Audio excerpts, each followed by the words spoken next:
Welcome everybody to the Giver Marketing Master Class. All those Kingdom Warriors and Kingdom Warriors University also welcome to you and others who are listening and watching the broadcast today. We have special guest Ginger Whedon from Set in Motion Marketing. She's going to be helping us, walking through with us just the power of social media, how to some of the best practices, how to dive into social media. If you've been one who's been kind of randomly trying to experiment, but you need a little bit of a structure or a guidance, Ginger's your gal. She's the one that you're going to want to talk to for sure. And Ginger, thank you so much for putting this together. Really appreciate you and your depth of knowledge. A lot of folks are going to want to know, like, where did you come from? What's your background? Kind of how did you get to do what you're doing, basically, so that we can kind of get a context. Yeah, absolutely. Thank you so much. I really appreciate you, Timothy, and Giver Marketing for allowing me this opportunity to not only share my story, but share some ways to keep things simple and keep you on track when you're doing your own social media, or if you're suggesting it for another client. My background is pretty unique. I have multiple degrees, and it sounds a little bit diverse, but just bear with me here. Photojournalism, clinical laboratory science, and electrical engineering. And I've used all of these things in degrees, no pun intended, in various industries, sometimes individually, sometimes together, but it has worked for me. So throughout my career, I've been a loyal and hardworking employee, excelling in every role. But what I found in almost every case was that the walls of the institution in which I was working were just too confining. And my curious nature kept me looking for the next big thing, something that we all share in terms of being an entrepreneur. But my employers always wanted me to stay in my designated swim lane, right? I mean, I had a job to do and I did it, but I needed more. I needed something bigger. So, despite my passion for learning, or maybe because of my passion for learning and my desire to explore new opportunities, I realized that building my own brand was probably the best way to break free from those confines of the institutional world. So, starting my own business just made sense. It gives me access to all of the roles, obviously, learning the entire business and growing beyond any wall. So, 7 years ago, I launched Set in Motion Marketing and Media.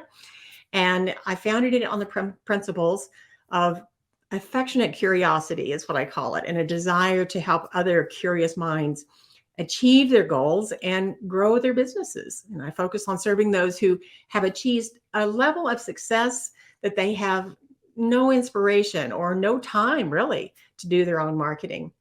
So I really love working with my clients to motivate them, find out what brings them joy, how they define success, and the knowledge of their way that they run their business helps me represent the brand's social media and email marketing and website content.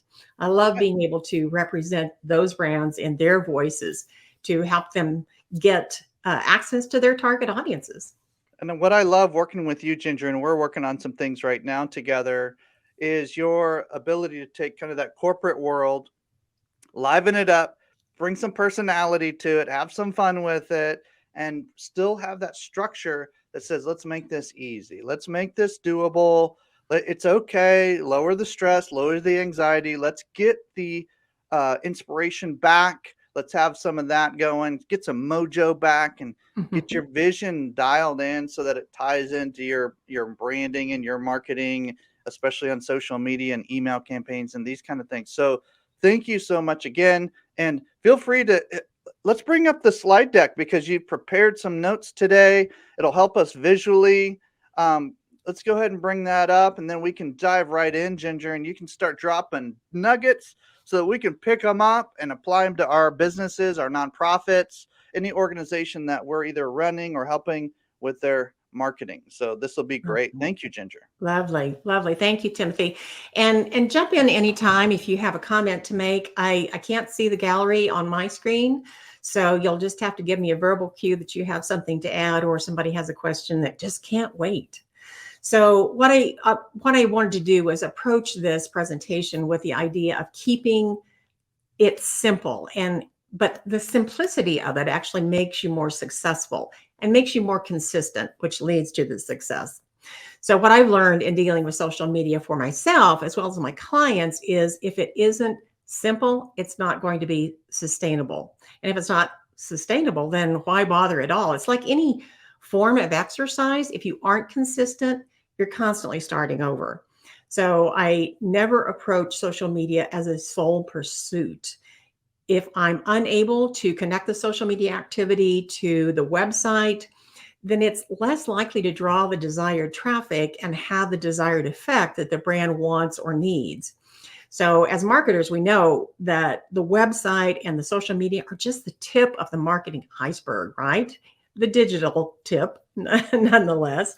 And although they may play the biggest role in that digital representation, in the overall marketing plan, they're simply a part of it. And that's where it needs to stay. So what I want to get across today is staying consistent on social media platforms and what to be consistent with. I want to talk about what content supports the brand and how the content plan helps you be consistent and therefore successful. And ultimately, why consistency is important. Now, I don't want you to be overwhelmed by this particular infographic, but I'm giving you a link there at the bottom so that you can connect with and follow Richard Vanderblaan. He's an amazing expert when it comes to LinkedIn, but he's giving us kind of an overview of the majority of the platforms that are out there right now.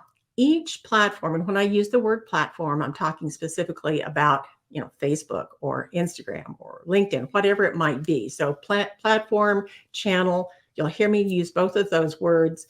And I'm just talking about the specific social media brands that we're working with. So each platform has its own different demographic, and each platform's audience has a different behavior. And so when we're looking at Facebook, for example, it was one of the first that was actually available to the general public. We never dreamed that we would have so many social media platforms eventually available. And every time a new platform is launched, I always think, well, what's left? What else could possibly be offered on yet another platform? But the answer is there's always something new to be offered. And there is always an audience interested in a new approach. So my feeling is bring it on. Let's bring it on. The broadest audience of all of these social media platforms are going to be Facebook and YouTube, because those are the oldest. And so they've evolved most. And generally speaking, for the purposes of marketing and business, Facebook has an older demographic, and YouTube runs the full range of ages due to the fact that it's carrying a lot of educational content. Instagram is a younger demographic. Let's just call them young adults, like 18 to 29 primarily. But it's growing an audience that is older as well. And people are sticking with Instagram as time goes on. So as those young adults become slightly older adults, they're sticking with Instagram. Twitter has a wide range, but basically from 25 years old and older. And LinkedIn has a predominantly adult audience as well, 25 and older. So what's most interesting about these platforms is the behavior that we, the audience, actually exhibit when we are visiting the platforms and the reasons behind our visits. So for example, when we visit Facebook, we're looking for news about friends and family and organizations. Our dwell time, or the time that we spend on a post, could be seconds or minutes, but it leans towards 60 seconds or more. On the other hand, when we visit LinkedIn, we're anticipating longer posts, deeper information about our professional acquaintances and the organizations and businesses of interest. Again, our dwell time is longer, 60 seconds to several minutes, perhaps, on a post. When we contrast these two platforms with Twitter, we're spending mere seconds with a post on Twitter. We're ingesting information quickly and we're scrolling quickly. That's what I'm talking about when I talk about behavior, the audience's behavior on a social media platform. And then on the other end of the spectrum from Twitter, When we go to YouTube, we anticipate as an audience spending much more time, potentially even hours on YouTube, because primarily we're there for education and for entertainment in longer forms of content.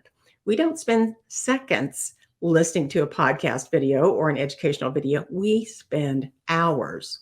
So what that means to us as we develop our content is that the content has to support that audience's expectation.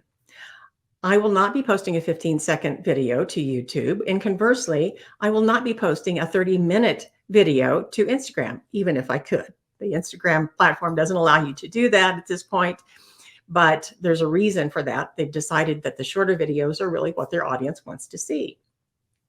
So consequently, the platform's algorithms and the surveillance of the audience, because they're watching us all the time, the surveillance of the audience's behavior identifies how the audience is interacting with the content, how long we stay, in other words, how long we dwell on a post, how many times we look at it. They're gauging all of this, and how we engage with it. Do we like it? Do we share it? Do we comment? Do we save it? That's big time points on any of these platforms. If we download that or save it, they know it, and that really helps us out in the long run as users and frankly as audience members as well.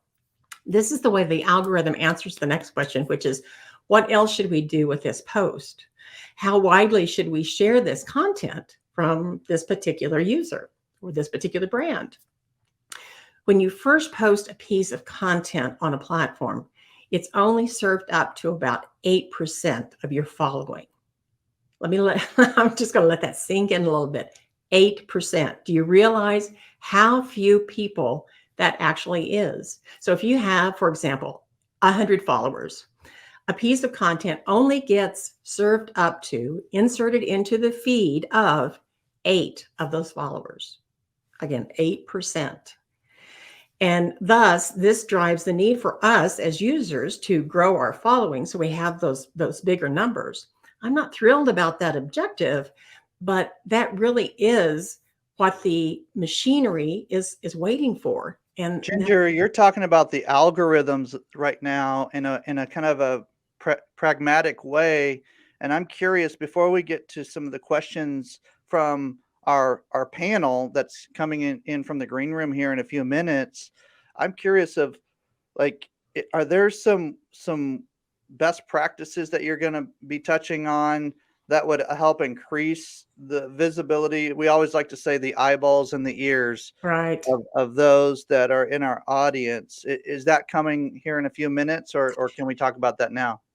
You know, it is coming. It's kind of woven into the other slides that I want to talk about, Okay. because it's really based on, of course, what the audience wants. You know, we have our own desires about how we want to represent our brand, but we're going to get the eyeballs, as you call it, when we deliver the kind of content that our user or that our audience actually wants to see and ingest and dwell on. So we'll be talking about that next. How do we keep our authentic brand while still playing nice with the algorithms? Like, Are we- without being kind of pitchy or without getting too crazy, hyper, how do we Exactly. be ourselves? Like, how do we do Yeah. that? Is that something that you Yeah. can touch on right even now as we continue? You know, it's part of the overall, what I call the prescription, is Mm, being authentic, but being human, as well as delivering expert content that represents your brand. So those are the 3 key pillars, if you will, of what we want to deliver on social media that will got keep it. our Okay. audience And engaged. you're going to cover that. Okay. Thank Oh you. yeah. Sorry. I just Yeah. wanted to ask. No, that's good. That's good. Thank you for leading in that way. So once a post is delivered and you've got 8% of your followers that may have seen it. We can't dictate, of course, what they're seeing, but it's at least been delivered to their feed. If one or more of those followers actually interacts with that post in the first hour after it's been posted, then the platform will push it out to a greater number of audience members. So that's really key. That first hour or the first 2 hours on a given platform is really key. Then as the algorithm is watching the behavior of that extended audience, it will continue to deliver to more people. So having that real early activity is really important, as well as what happens after that early activity. The engagement is absolutely king. That will drive not only the interaction with a given post, but it brings you obviously more audience members as well and more followers. But that's what we're driving for. All right. So now we're going to get into what the audience wants, which is what you were talking about a second ago, Timothy. So I've just explained that there are differences in the platform. So how different could the desires of the audience be based on those platforms? The platforms are really driving the format and the type of content that we're delivering in terms of length or time of dwell, that kind of thing. The audience, they're all human, right? Except for the algorithm. Of course, that's a machine. But the audience that we're trying to attract ultimately wants to see our authenticity, it wants to see our expertise, and it wants to see that we are human. So those are the expectations. That's what keeps people engaged. And it's always the same on all of the platforms. Those are the similarities. They want to see authenticity, expertise, and humanity. So I want to go a bit deeper, more deeply into each one of these, because I think it's important for you to understand the distinction of this. Let's talk about authenticity first, because it's really the most misunderstood, or at least the aspect of social media that we tend to, as users, as brands, we tend to think that people don't want to see, or they aren't interested in, or we just don't think about it. And so the authenticity that I'm talking about here is really your opinions of a topic. So the safest opinion that you can probably share or divulge on social media is an opinion about a topic that is somehow related to your brand. So for my brand, for example, I will offer an opinion about a new functionality in a platform, or I'll give an opinion about a tool I use for my business. It could be, opinion or a tip on how to use Canva, or, a new feature or functionality to one of the social media platforms. And I give my own opinion about how this affects what we're trying to accomplish in representing our brands. So in addition to that, if I have a client that is, let's say, an environmental consultant, I offer in his voice, I offer an opinion about electric vehicles or coal burning power plants, or the expense of recycling. So I'm taking a current topic, something that is visible in the news on an almost daily basis, if you will, and I opine on that topic in the voice of the brand. So that catches the attention of the algorithm, certainly, but it also catches the attention of the audience. So I'm keeping them engaged by delivering my own opinion or the brand's opinion about that particular topic that's related to my industry. So that differs from expertise in that I need to show my expertise. I need to show my audience how I approach a tactic or a strategy in representing their brands. For example, I'm a big proponent of video testimonials. If you are following me on any of the social media platforms, you'll see me talk very frequently about video testimonials. So in my social posts, I talk about the importance of social proof in general. So those would be reviews, recommendations, testimonials. But I talk most often about the power of video testimonials and how to approach a client about doing video testimonials, because that is one of the services I offer.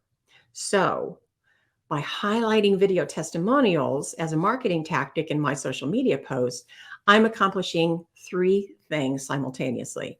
I'm reminding the audience that this is a necessary part of the marketing plan.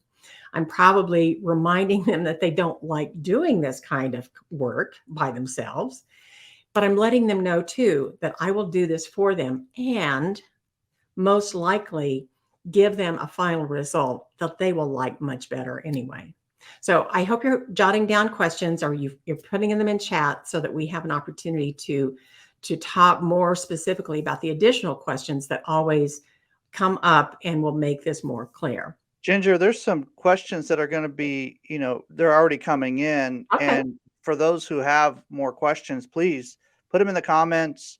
If no, for no other reason, just to have notes for Yeah. yourself and for others, pop them in the comments now, and that way you won't forget about them. But one of the questions that I would have is, what's an easy way to how do you ask people for video testimonials?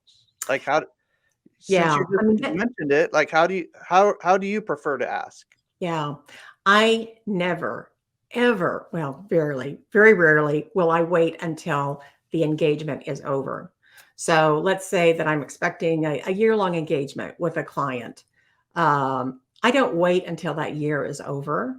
I wait until we've had an opportunity to build some rapport. We've seen how each other works. We see how how well we're working together. Maybe we've seen some early results, and I take that opportunity once we've established rapport with each other to say, would you mind actually talking with either myself or another professional in the marketing business to talk about what your experience has been uh, doing work with me? And so, as the person who is doing these video testimonials for my clients, I have a pretty pat list of questions that I typically ask people, about their experience. What was the end result? What was your beginning? What drove you to engage with this professional? And inevitably, because that person is so engaged and so invested in convincing me, that third party, how wonderful this client of ours was, they get all invested in it and they get really emotional about convincing me just how wonderful this person was. I love the way you're saying that, Ginger, and here's why. Because what many of us have probably noticed over the years and working with, you know, marketing and getting the word out about causes and companies that we believe in, and we're in it with them. We're actually together with them in this venture, right? The psychology of of continuing to stay the course and continuing to do the little things that make the big difference long term. The psychology of that, and yes, I said the P word, the psychology of that is really important for our, think about our friendships. Like, if we're sitting bragging about how cool our friend is, are we going to have a longer friendship or a shorter friendship? I Exactly. mean, that's just the emotional connection of doing that activity is part of how we're designed. And it's not a trick, it's not a sleight of hand, it's nothing like that. It's just it's common practice that helps us stay bonded and connected in a positive direction. And what Ginger just said there about emphasizing video testimonies, ladies and gentlemen, don't overlook that. That is a big, big deal. We're streaming right now on video. I was bragging about Ginger earlier. She can take that clip. I'm giving her, we give each other permission to do these kind of things. And that's a video testimony. There's other ways to be able to do this that is fairly straightforward. But video is the game, ladies and gentlemen. Like, let's go. Let's see if we can get you to that next level. And Ginger's gently encouraging you. And I'm coming behind her and going, you can do it. Let's go do it. Okay. Sorry, Ginger. I just wanted to emphasize that little brilliant nugget that was much deeper than just, hey, you might want to, you know what I mean? Like, it's way deeper than the neuroscience of it, and just the emotional connectedness of it is so powerful. So thank you, Ginger, for mentioning that. Yeah, absolutely. You are so right. I mean, that's what makes us human. And we want those human connections, and we want to see that our brands that we follow and respect and buy into are human as well. And so that takes me to my next point, which is the third of aspect of what the audience wants is the human side, or the passion side of the brand. Now, the audience wants to see what you're passionate about, and they want to see what the brand stands for. Because frankly, if they don't see the personal side of the brand or of the owner, they believe that the mission and passion of the brand of the business is the almighty dollar. Period. End of story. No question. So the question I often hear from my clients is, does the passion you want me to portray or the industry, is it mandatory that it has something to do with my business? And my answer is that it certainly could have something to do with the business or the industry, but it absolutely is not mandatory that it have an obvious connection to the brand. So, for example, I have a client who is an amazing executive leadership coach. She is well known in the industry. She's done amazing work, and she does volunteer work for a nonprofit called Rise Up, which supports women all over the world to advance gender equality and justice in education, health, and economic opportunity. That syncs well and easily with her expertise as a leadership coach. Now, I, on the other hand, in my social media feed, show my humanity in a couple of different ways.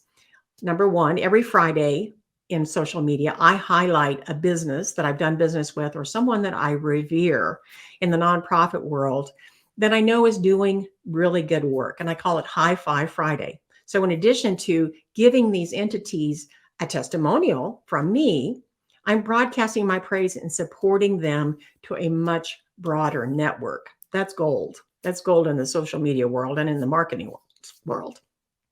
The other way I show my humanity is by sharing with my audience what I enjoy as pastime. So this is primarily outdoor stuff that I'm doing. It's skiing and kayaking and traveling. And people physically tell me when they are face to face with me or when they send me emails or respond to me on social media, they always say, "This is so you, that I totally get why you do these things and why you are the person that you are and why your brand is represented that way. It all makes sense to me now." What do they So say, Ginger? They say he, people do business with people. yeah, So another way to say that would be humans do business with those that have a sense of humanity in exactly. their communication. And if marketing is pre-decision communication of some kind, then let's bring the humanity back, ladies and gentlemen. Ginger's giving us a charge here. Let's bring it back. Let's go. I love it. That's good. So true. So true. Yeah, it is quite amazing that people are so interested less in the brand sometimes than they need to see the human behind the brand. And it could be a team of people. It could be the entire company. They just need to see that we have passions beyond trying to make money with whatever our expertise is. We have a question coming in about Okay. personal brand versus like kind of the corporate brand and Sure. pages, but we'll tackle that in a minute. I did want to make sure and just let you know that Yeah. we have good questions coming in. Yeah, that's a great question. Yeah, no, I see where people might be confused about, what part of the humanity does it fall into, both categories of personal versus corporate. So we'll address that. Just don't lose that question, Tim. So I want to summarize the idea about being consistent, and posting consistent types of content really sets your loyal audience's expectation. My loyal audience expects to see my High Five Friday every Friday. They expect to see me calling out other businesses, other nonprofits that are doing good work. And so not only does that set their expectation, but it gives me a roadmap. I know that I've got to produce a High Five Friday every Friday for my audience. And so it makes everything more straightforward and simpler to deliver. The audience wants to see those three things that we talked about: your authenticity, which are your opinions about the things that are happening in the world, and particularly the things that are happening in your industry. They also want to see you display somehow the expertise behind your product or your service because you're delivering value in your genius zone. And then ultimately, as we just talked about, they want to see your humanity as well. They want to see what makes you human. And then, of course, being consistent provides these particular benefits: peace of mind for the brand and the user who's producing that content. And if we can sleep better at night, our businesses are going to be so much more successful. And then the consistent delivery of social media content based on that algorithm or that plan that I just gave you really drives the engagement of the algorithm. These algorithms, and I failed to say this a little bit earlier, but these algorithms are watching everything. I mean, they are more and more sophisticated every day.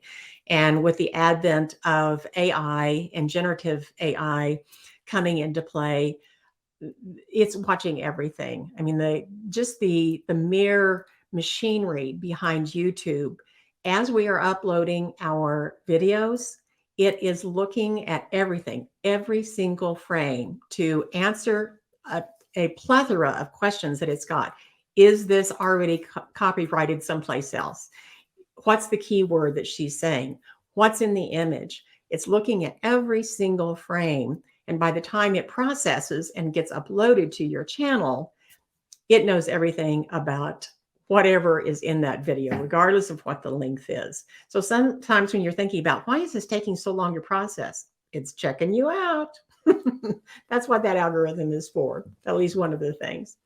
So that algorithm in all of the platforms is really helping drive the engagement and ultimately is the king. And once it's in the hands or the eyeballs, as you say, of the audience, the dwell time that they are taking, the interaction, like, share, comment, save, all of that interaction is driving even further engagement. So very, very important, all three of those aspects. So I just want to share this particular screen. These are people that I follow to help guide me in new things that I'm trying, or maybe old things that I need to get rid of, because it's constantly changing. And they inspire me because their audiences are far larger than mine will ever be, because they are followed internationally.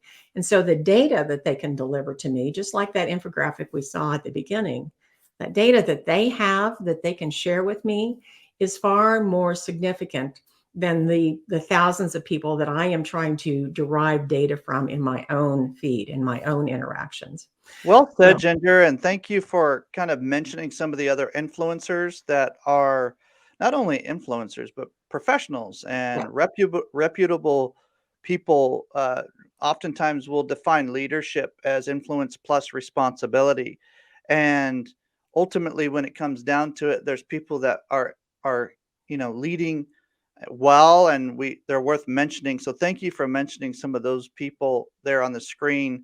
And ladies and gentlemen, don't forget to connect with Ginger. I know she's very active on LinkedIn, so check her out at Ginger Whedon, WEEDEN. Connect with her today and tell her um, thank you for bringing her A game today and bringing some good nuggets. We're going to have the panelists come in, and we're going to put Ginger on the love seat, not the hot seat. We're just gonna ask her some good questions and have some conversation, and see if we can dig in a little deeper on some of the comments that you've made on the social media feeds. But also, we have our panelists as well. So, Christine, if you want to go ahead and bring everybody in, we can stop kind of sharing the screen here. And I, oh, the gift, yes, Ginger. don't forget. Don't let me forget. Bring that back up. What's the gift that we have for our audience? Let's bring that back up for just a second. There it is. Yeah, so can they see it on the screen yet? Yes. Okay, excellent. So this is just a quick infographic of 7 attributes for your customer avatar. And when I sit down with a new client, that is the first thing that we talk about, is who that ideal customer is. Who do they really expect to be the low-hanging fruit, so to speak? And I have found almost in all of my clients that they rarely think about this in any depth at all. Oh, I'll sell to everybody. Well, as we know, as marketers, everybody is not a market. So getting down into these demographics and psychographics of the customer really help the client understand who we're actually targeting, who is their most likely suspect to buy their product or their service. So I think I've let this. Can I speak to that just for a second, Ginger, Please as we do. have this on the screen and people are taking pictures and just kind of screenshotting this so that they can connect with you and get that goodie later, or even now. Just grab it now. I mean, this is a gift for you. So it's probably worth hundreds of dollars. Just grab this. And I know that the work I've done with Ginger and digging deep on some of these conversations has been extremely valuable. I would say this.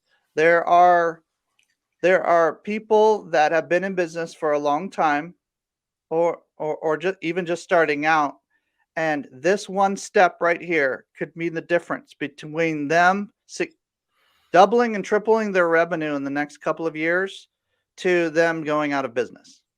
This one thing right here that Ginger is offering you as a gift. And you might say, "Oh, I already know who my target audience is." And that, well, let's confirm it. Let's make sure, because you want to double check and triple check, unless you're extremely arrogant person. You always want to double check and triple check whether what you're doing and your activities are, and you have different voices that come in and compliment, try to figure out, help confirm what you're trying to do. Then this is a great tool. This is a great tool. So grab a screenshot of this, or take a picture of it with your phone. It'll automatically bring up the QR code link if you just take a picture of it. So in most cases, so just grab that. And with that, let's bring the panel on. I've been excited about this part because we got our team members coming in the house. We got Patrick and Kurt and Ingrid and Sam and Christine's here, and we got a good panel today. Oh my goodness, for all the team members who are here to ask some, and we have questions coming in already. Christine, before we get to the questions of the panel, I know Oz had a question in the comments. There was one or two others, maybe. I'm trying to remember. Is there anything in the comments that might be worth framing as a question for Ginger? Oh, most definitely. I found Oz's question. He says, as an artist, I feel that YouTube and Instagram and TikTok are where I should be concentrating for my low, medium priced items, and LinkedIn for the custom high priced artwork. Do we have any comments on that? So I think he's looking for your expert advice on that one. Let's hear it. Yeah, absolutely. Well, Oz, you and I may have talked about this in the past, but literally on any of these social media platforms, you will find clients. And it's not necessary to, no, let me back up and rephrase that. If you enjoy TikTok, if you enjoy Instagram, if you enjoy YouTube, you will find your people there. They are everywhere.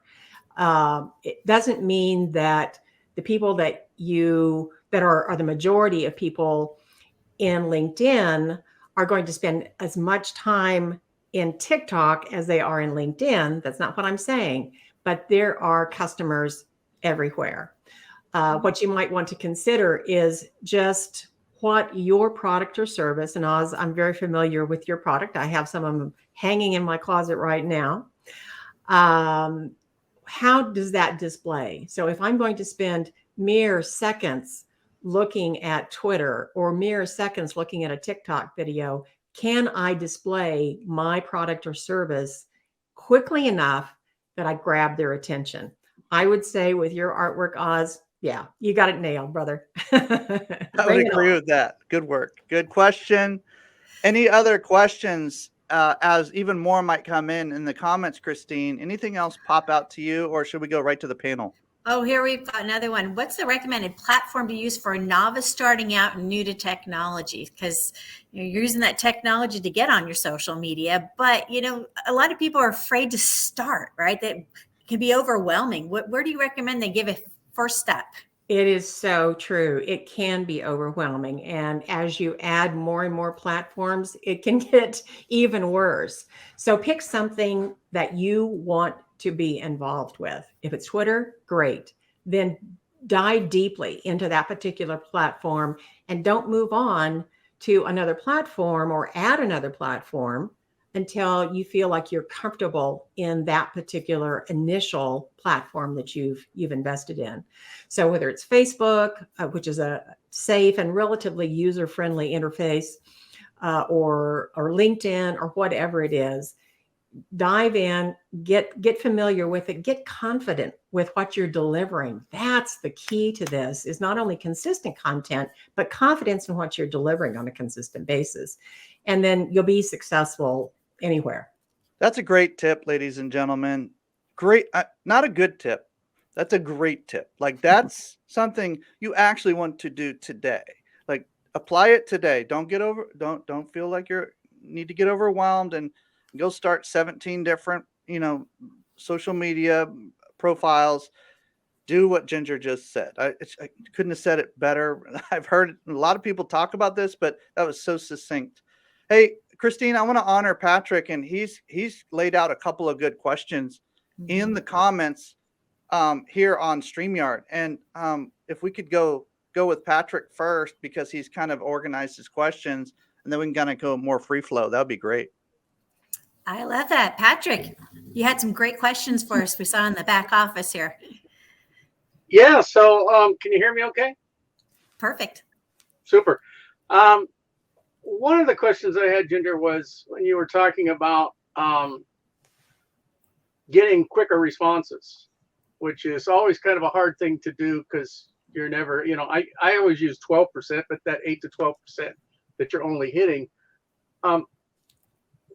I didn't know there was that hour thing, and I was kind of thinking, should we tie that in with other platforms, like maybe emailing people and saying, I just did this post, or texting your people, and that kind of a thing, to try to tie in other media tools to bring people into the post? Absolutely. Absolutely. In fact, I have what I call amplification pods, if you like technical terms. So when I post something, especially if it's a post about an event or something that I really want to drive traffic to, then I will copy the LinkedIn or Instagram or Facebook URLs to that particular post, and text or email them to my amplification pod participants. And we do this for each other so that they can go as quickly as possible and engage with that post, and preferably, encourage them to actually make a comment and share it to their network, because that drives not only people back to your brand, but it also feeds new information into their own feeds. So it's actually quite amazingly successful. So if you can build an amplification pod, even if it's 3 or 4 other people, that will boost your exposure overall drastically. Patrick, before we get to your next question, can I riff off of that train of thought for just a second? Yeah, I was going to do the same thing, but no, go, man. I was just thinking, people who are in your circle of influence, Ginger, if they get it, they know about authority branding. They know they want to be associated with you. They know they want to share the love with you, and you're going to do the same thing for them. And association branding or authority branding and these kind of things start getting into the weeds a little bit. But at the end of the day, if I get an email from you or a text from you, we do this with each other all the time. We should take the extra 30 seconds and say, hey, this is a great post, or this is a great event, or check this out. I hope to see you there. Or that just associates you with positive activity, right? I mean, isn't that a no-brainer if you're a serious business owner or nonprofit leader to do that? Right. And the question always comes up, well, I don't have time to be doing this all day long. Well, you're probably right. And most of us aren't posting every day. But if you can get even part of those people, just a few of those people, to comment, like, share, whatever that particular post, then that tickles the algorithm, so to speak, so that it will boost it out to a larger audience. Okay, good. Sorry, Patrick, go ahead. No, that's fine. I was just kind of doing the same thing. I was thinking of playing off what Ginger just said, and was this group here in Giver Marketing, maybe we should be more focused on letting each other know when we're doing a post and things like that, so that we can support each other. And then, because even as long as I've been doing this, I've never really thought about how do I get somebody to respond faster. Right. Right. And I mean, it's having really an ask, Patrick. It's like right. an yeah, you have to sell them on the idea. You know, you Right, do but this you for just me, don't I'll think do this about for it. you. I think what happens is we just don't think about it. We think we post it, and even Right. though we know only 8 or 10% of the people, so maybe I'm going to multi-post it, once every week or so, that kind of stuff. But I never really thought about tying them together with like a group like this, where I could go, "Hey, Giver Marketing Group, I just made this really killer post. Would you share it with your friends and give Right. me a comment?" Kind of a thing. Even if Exactly. 10% of us did it, that's going to be awesome, right? Yeah. Yeah. So Power of a group. Hey, throwing it collaboration out is there, man. king. Just throwing it out there. Collaboration is king, right? I mean, going solo is fun for like a few months. And then after that, it gets really like lonelypreneurship, right? Like collaboration is king. So let's go. I love these ideas too. Patrick, you had one or two other quick questions. Can you just quickly Yeah, fire those off for Ginger? as long as I'm not stepping on anybody else. Uh, just wanted to verify you were talking at the beginning, and I wasn't sure if I'd missed this or not. Are you focusing on personal pages, like when you're looking at Facebook and Instagram kind of things, and in a way even LinkedIn, or business pages as you're doing these posts? Kind of what's your feel for that? You know, I suggest strongly to the brands that I represent that they have a business page on each one of the platforms that they want to play in, so to speak.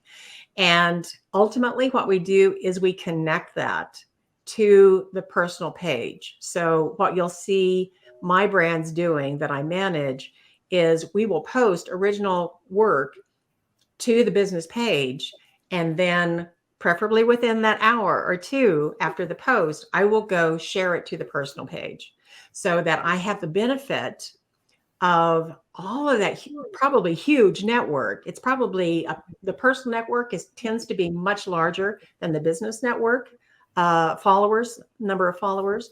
And so I'm trying to grab the eyeballs over there from the personal page when I share that business post to the personal page, and it works like a charm. Cool. Great. Do you Great. know? Do you know if the algorithm has any different positive or negative benefits on the share versus a post by itself? So in other Oh words, yeah. Oh yeah. no. Absolutely. Yeah. That's why I was thinking: do I post it on my personal page and post it on my business page, or do I share it? I would share. Yeah, that Okay. share is one of the highest values that you can possibly get on social media.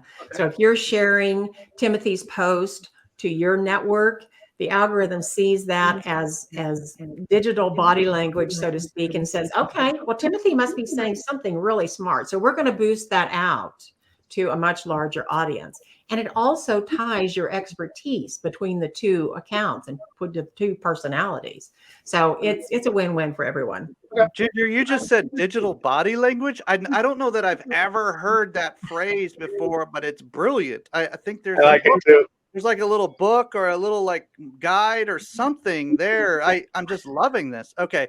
So Patrick had one more thing. He says, are you preparing the client with a list of questions before you're doing that like video recording or testimonial? Are you kind of prompting them with some certain language or anything like that?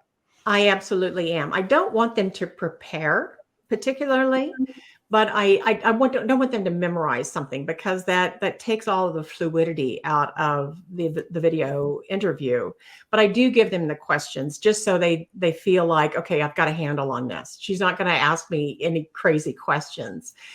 Doesn't mean that I don't add additional questions, but they're always follow-up questions. So, for example, let's say that I ask him, okay, what was the problem that you actually brought to Patrick? What was the state of your business when you actually engaged with Patrick? What did you want him to solve?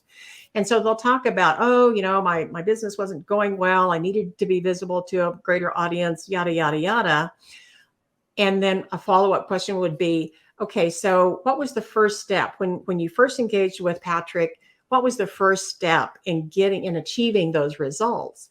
So there can be follow-up questions. Are but you actually interviewing them on Yes. video at this point? Is that I what's am. happening generally? Okay, I got I you. am. I got you. Yeah. Now Very cool. in the finished product, you don't see me. You're just seeing that person talk about how great Patrick is. He becomes the greatest thing since sliced bread. Right. And even if they see a little bit of you, at least they're the ones saying all those kind Absolutely. words, right? Yeah. Okay. Gotcha. All right. Kurt, Ingrid, Sam, Christine, what do you got? Fire them off. Let's go. What are you waiting for? No, I'm just kidding. What do you guys got? Tim, you know me as an early adopter of social and having some pretty big circles, but the my question to Ginger specifically is this: like, when you have legacy accounts and you just seem to have, at some point, it's more of an anchor than a blessing. At what point do you start to trim the bush, prune it, or cut it and start over? Because maybe your old self or your old brand might be interfering with the launch of a new project or new brand. Or do you just keep growing in different branches, but then you lose your focus? You have to drive it by relevancy, Kurt. So if those brands that are, we'll call it deadwoods, and she brought up the whole tree idea, if that deadwood is really dragging behind you, if you're not really interested in engaging with that particular aspect of a past business before, then ditch it. Archive that account so that you can focus on the things that you really want to drive relevancy for. That's so hard to do, though, Ginger. It's like letting go of one of your children. I mean, how do you do this? Like, that's a great question, anchor, brother. Oh my gosh. Can you change the names of some of these pages and like explain to the group or the page what's going on? Like, can you, like, what are some other options besides letting one of your children go? I mean, goodness gracious. Well, what I do try to do is migrate people. So if there are people over here sitting under this deadwood kind of brand, I try to ease them over to the other brands if I think it's appropriate to do that. If you don't want to leave them behind, because it's really the people, not the brand, that you don't want to leave behind. Good point. Good point. But don't stretch yourself so thin to the point where, you're just touching a brand, an old brand or an old page once a year. The algorithm notices that. It wants to see engagement. It wants to see activity on all your pages. So archive something that you don't want to invest in anymore. Cool. Good question. Thanks. Anybody else? I know we've got another one from one of the viewers saying, Sarah Rose is saying that we're currently building a service-based business. I'm trying to do posts on social media. She's focusing on Instagram and Facebook at least 3 times a week. What's next, right? What does she need to do to bring in more business for her brand there? Yeah, well, to follow the prescription, if you will, that I gave in the presentation, which is to, number one, be consistent, but also let them see those different kinds of content. If you're constantly showing your product or your service, and you're constantly trying to sell, that wears on your audience. They want to see something else other than your sale. You can relate it to your product or service. They totally get that. But if you're not trying to show the humanity of your organization or give them a day in the life of Christine Dean and her team of experts, then they just don't see the point, because they will lose interest in seeing the same thing over and again. 3 times a week is a good goal to have, depending upon which platform you're working on, but giving them a variety of content formats. Even if you're constantly doing graphic design or graphic posts, static design, try a video, try a PDF on LinkedIn, try something else within the guidelines of the platform. I love it. Mix it up. Ginger's saying, mix it up, girl. Let's go. Let's do this. Try a new dance move.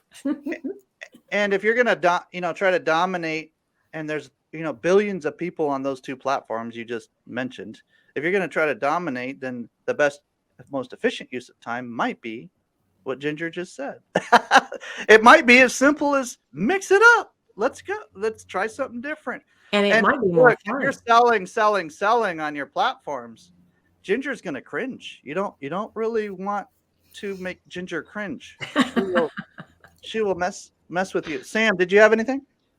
Yes, I do. First of all, thank you for the wisdom. It was a great presentation.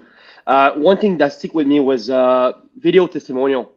As you're a knowledgeable marketer, we see more and more software with that can do written testimonial, right? Pretty well, pretty realistically, and it's pretty, mind blowing how trustworthy those can seem. Would you say that because of those, and because a video testimonial cannot be faked as easily, this all also kind of like puts another great asset on why you should do more and more video testimonial and kind of like orienting your strategy that way? If I understand your question, Sam, are you asking if it's okay to kind of mix it up? So have video testimonials, but also have written testimonials? So basically, not really. Basically, what I'm saying is that we see written testimonials being more and more created, fake basically by softwares. Would you say that because of that, it makes the video testimonials even more, even more valuable? Yeah. Yeah. Thus far, I've not seen anybody fake a video testimonial. So Right. it's probably coming. I will admit, we've got lots of AI out there that's creating some pretty crazy stuff. But thus far, I think that's pretty safe territory to be in. And And it's far more even if those convincing are because coming up, Ginger, wouldn't you say that it would be better to get some of those authentic video testimonials right. coming so that when people start getting clues, they realize, oh, this person's been authentic the whole time. Exactly. Exactly. Yeah. And I often will use the script or the transcript from the video testimonial in a written graphic form. Right. But you're right. The video testimonial becomes far more valuable because it's more human. Come on. I love your emotional and relational intelligence meets social media with Ginger Whedon, ladies and gentlemen. This was a great session today. Really appreciate all the questions. I know that we had a lot more come in through the comments. Pop in, replay with the, hashtag replay with your comments or questions as you're watching this. We're live right now, but as you're watching this later, feel free to put your questions and comments in. It'll help the algorithm. It'll help you. It'll help us. And it'll help Ginger be able to follow up with you later. So